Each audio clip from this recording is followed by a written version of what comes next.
What's up, everybody? It's Chase Coburn here for the MAAC Manual. MAAC Men's Basketball Tournament about to begin in the coming hours. By the time you see this, it may have already gotten started with the first game between Iona and Sacred Heart. But we are going to break down each game here in the MAAC Men's Basketball Tournament bracket, the predictions that I have and who I believe is going to get the automatic bid out of the MAAC to go to the NCAA Tournament. A lot of things to break down. Please be sure to subscribe, to share, do what you need to do, as we're going to be on site in Atlantic City and conducting a lot of great MAAC basketball coverage in the coming days with the MAAC basketball men's and women's tournament. If you haven't seen our women's preview, I'm going to put that on the screen probably around here. Would love for you guys to check that out as well. Let's not waste any time here breaking down this men's bracket. We're going to go game by game here. Then obviously once we get into the quarters, the semis, and the championship, we're not going to know some of those matchups, but I'm going to give my predictions on those individual matchups that I do predict will take place. Let's start off in the first round. I mentioned it later tonight. Iona versus Sacred Heart. I think it's a very interesting matchup. Iona have been playing really, really well as of late, winning 3 of their final 4 games, entering the MAAC tournament. I think they've been playing some decent basketball. I like what Dan Giroux has done there. I think CJ Anthony is an elite scorer for this Gales team. I think they got Sabali. I think they got some great pieces down low as well. For Sacred Heart, the offense once again led the league in scoring. That's never been their issue. They can score at the highest level in the conference. The questions will always arise with their defensive, I wouldn't say defensive efforts, but more so their defensive capabilities, because that's really been their weakness over the past few seasons. And so I think Iona's a more well-rounded team. I think the Gales will move on. But if somehow this Sacred Heart team can just gain some momentum defensively, they're going to be a really, really hard team to beat in this tournament. And I think they're going to be a team to watch out for. But I also think Iona's a team to watch out for, and we're going to break that down. I have the Gales moving on here out of the 8-9 matchup to face MAAC in the quarterfinals. And then in the 7-10 later tonight, it's Fairfield against Manhattan. No Will Sidner this year due to eligibility issues for Manhattan. That's really taken a toll on their season. Offensively, they weren't as elite as they were last year, and defensively, they are the worst defensive team in the conference. That includes the Canisius and Niagaras and the other schools that were not even able to qualify, the Riders of the world. So their defense has not been strong. Meanwhile, erasing a bad game to end their regular season against Mount St. Mary's, Fairfield has been arguably the best offense in the league this year. They can score inside with Brandon Benjamin. They have a great spark, literally, on the perimeter with Braden Sparks. I just think this is a team that's going to move on. I think, again, Manhattan got a raw deal this year, not being able to have Sidner and finding out last minutes, not really being able to make any adjustments. I think what John Gallagher's done over there is fantastic. I think he's going to continue to build a stable contender over there next year and beyond. But this year has just kind of been a season from hell for Manhattan in many ways. I think Fairfield is going to end their season and move on to face St. Peter's in the quarterfinal. We now go to that quarterfinal round. Again, I have Iona beating Sacred Heart, setting up a third matchup this season between the Warriors and the Gales. And folks, I'm picking my first upset here of the MAAC tournament. I'm going the Iona Gales to upset MAAC and move on to the semifinals. Again, that may sound insane to say after MAAC was without a doubt the best team in the regular season, 17-3 in conference. They only had 2 losses by the time that they clinched the number 1 seed. So you got to wonder that third loss, were they really going 100% or were they kind of taking the pedal off the metal to prepare for Atlantic City? Time will tell. But I think Iona, nobody has played MAAC better this year than Iona. Iona beat them on their court. They took MAAC to double overtime at MAAC, where the Warriors didn't lose all season, both in conference play and out of conference play. And I just think that MAAC, again, I think they're limping a little bit.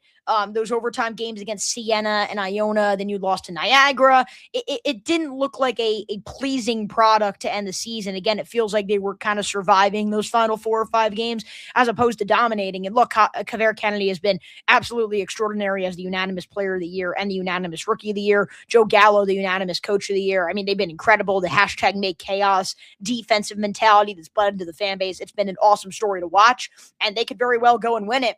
But look, the number 1 seed often doesn't win it. We haven't seen a 1 versus 2 MAAC championship matchup over the past, since I believe it was 2012, 2013, 2014, over a decade. So it's been a long time since we've seen that. And it's very rare that 1 seeds win. We saw a 6 seed last year, a 5 seed the year before. And so, look, MAAC's the heavy favorite. There's a reason why, but the MAAC tournament more than most tournaments in this entire Division I of college basketball. There are upsets and there are surprises, and I think Iona is going to deliver the first surprise in the quarterfinal. I have the Gales upsetting the Warriors and moving on to the semifinals.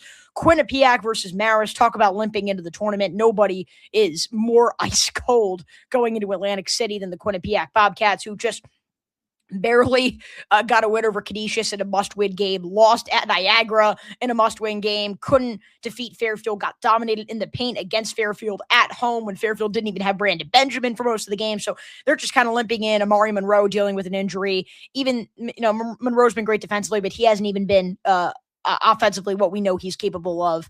And I don't see that changing anytime soon. Of course, they have a dominant 1-2 punch.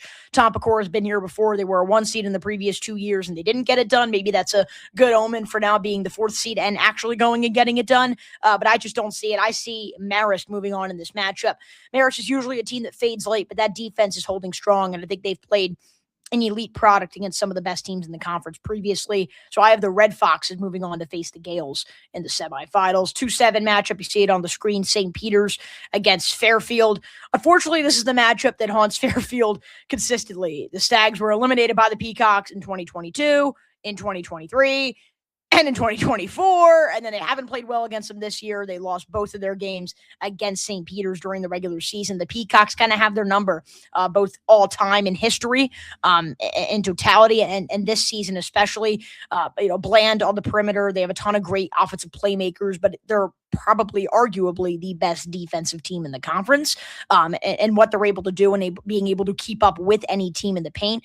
I think that's why they've played so well. Sure, they've been inconsistent at times, but I think the way that they match up against Fairfield, they match up really well against the Stags. And so I have the Peacocks moving on. I know a lot of people remember St. Peter's from their miracle run, going to the Elite Eight in the 2022 NCAA Tournament, the first step to getting back to March Madness for the third time in 5 years. I think they will check off that box as they defeat the Stags in the quarterfinal. And the 3-6 matchup, I think this is the matchup that changes the entire complexion of the bracket. It's Siena versus Mount St. Mary's. I think if you are St. Peter's, I don't even know who you want in this matchup. I don't even know who's going to win. I think it's going to be a really tight one. I think Siena's the better team, but Antonio Chandler, currently ineligible. They're dealing with a lot of random issues that have arose over these past few days, let alone past few weeks. Did not look good against Fairfield. Good response against Ryder, but I don't know. I think they've been surviving with just running their offense through Gavin Doty the entire season. I think if there is a team like a Mount St. Mary's that's really strong defensively, or if they move on to a team like St. Peter's that's really good defensively, if you're able to contain Doty, I question whether they have enough playmakers, especially now with Chandler most likely ineligible for the tournament. I don't know where the offense is going to come from. And I know they can compete defensively, and I know Jerry McNamara is going to have that team ready in March because, well, he's Jerry McNamara and he's always ready in March.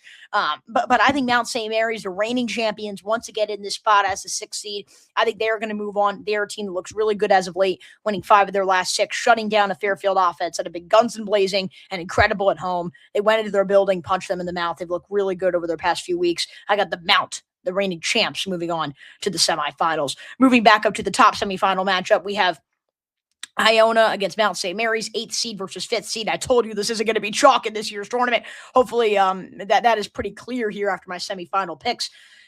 But the deal with Iona is I think they're a team that can really get hot. I think they're a team that has defensive versatility. I think we've seen 4 or 5 versions of them this year. And the version that we know at their best is a team that when they run their offense with CJ Anthony and are clicking defensively can beat anybody in this conference. And I do have them beating Merrimack. But the one thing that's always been in their way, they've been so inconsistent. And part of seeing 4 or 5 versions of them this year is those versions have come in 2 or 3 game spurts. And I question whether after winning back-to-back games, Iona is going to be able to go out again and make yet another statement against a Marist team that is really, really good defensively. So not to mention the fact that when Marist did play Iona earlier this season, it was a 45-point win for the Red Foxes against the Gales. The Gales only scored 38 points. So I think John Dunn's Red Foxes match up really well. And even though they've never really been able to get it done, I do have the Red Foxes moving on to the MAAC championship game to face the winner of St. Peter's against Mount St. Mary's. Can the Mount get back to this tournament? Absolutely. But I do know Orlandis Keys is dealing with an injury. No update on how healthy he is. That could even affect the Siena game as well, but especially if they're going to have to play a defense as stifling as Brent Bland and St. Peter's is. The Peacocks just, I think, have what it takes. I think the Mount can beat teams when they attack you down low in the post. I think St. Peter's has what it takes to kind of counteract that post attack. And so I think St. Peter's is going to go on, beat Mount St. Mary's, and move on to the MAAC championship to set up a thriller in the final between the Peacocks and the Red Foxes. I think two incredible defensive teams. I think it's going to set up a really, really fun matchup on ESPN2 on Tuesday night. But I do have, once again, for the third time in 5 years, it's going to be St. Peter's going to the NCAA tournament. I have the Peacocks riding high on their recent momentum and claiming superiority over the MAAC once again, and again, moving on to the NCAA tournament. We saw St. Peter's beat Marist both times that they faced them this year, including just recently, about a week and a half ago. I just think St. Peter's is very, very well-rounded. I think they could beat you in the paint. I think they have enough scoring on the perimeter. I think they're the best defensive team in the conference, them and Marist collectively. I think defense wins in this conference come postseason time. I think we saw that last year with Iona and Mount St. Mary's shocking the world and meeting up in the final. I expect a similar result here, St. Peter's and Marist, but just as always, I have Marist falling short right in their biggest game of the season, and I have St. Peter's new regime, but now their second NCAA tournament berth without Shaheen Holloway. It's the Peacocks' time to shine, and once again, we're going to see St. Peter's in the NCAA tournament. Give me the Peacocks to ride their way into March Madness.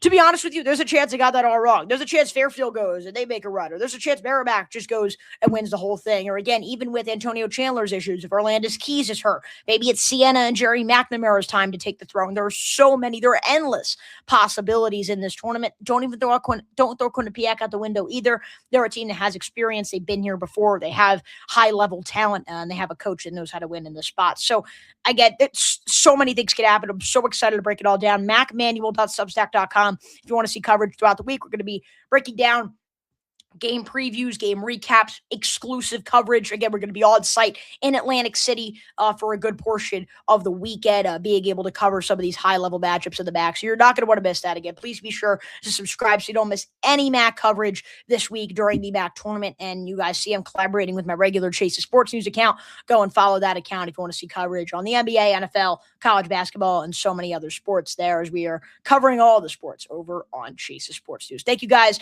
so much for tuning in. Signing off, I'm your host, Chase Coburn, saying so long. Go enjoy the MAAC tournament because it's going to be a doozy, especially on the men's side.